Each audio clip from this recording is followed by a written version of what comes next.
আমরা পার্ট 2 দেখেছিলাম লীলার সিনেমার অ্যাক্টর হওয়ার খুব ইচ্ছে ছিল, সে কোনো সিনেমায় চান্স পাচ্ছিল না। কিন্তু অরবিন্দ নিজের পয়সা ইনভেস্ট করে লীলাকে নিয়ে সিনেমা তৈরি করতে চায়। সেই জন্য চুল কেটে সে হিরোর লুক নেয়, আর সেই অনুযায়ী তার বউয়ের সঙ্গে সে কাজ করতে শুরু করে। আর এই অরবিন্দ এতই সাদাসিধা ছেলে ছিল যে তার বউকে জড়িয়ে ধরতে সে লজ্জা করত। অরবিন্দ এদিকে এআই অ্যাপস দিয়ে তার বউয়ের কাছে বিক্রম সেজে ফোন করে আর তার জন্য একটি গিফট পাঠায়। আর সেই গিফটের মধ্যে একটি আয়না ছিল। আর এদিকে লীলা তার হাজব্যান্ডের দ্বিতীয় রূপ বিক্রমকে খুব ভালোবেসে ফেলে।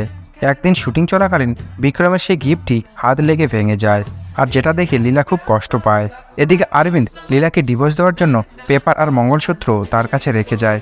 আর আদালতের মধ্যে আজকে তাদের ডিভোর্স হওয়ার ফাইনাল ডেট ছিল, কিন্তু লীলা আদালতে এসে তাকে ফোন করে এবং তার হাজব্যান্ড ধরা পড়ে যায়। সেই বিক্রম সেজে তার বউকে রোজ ফোন করত।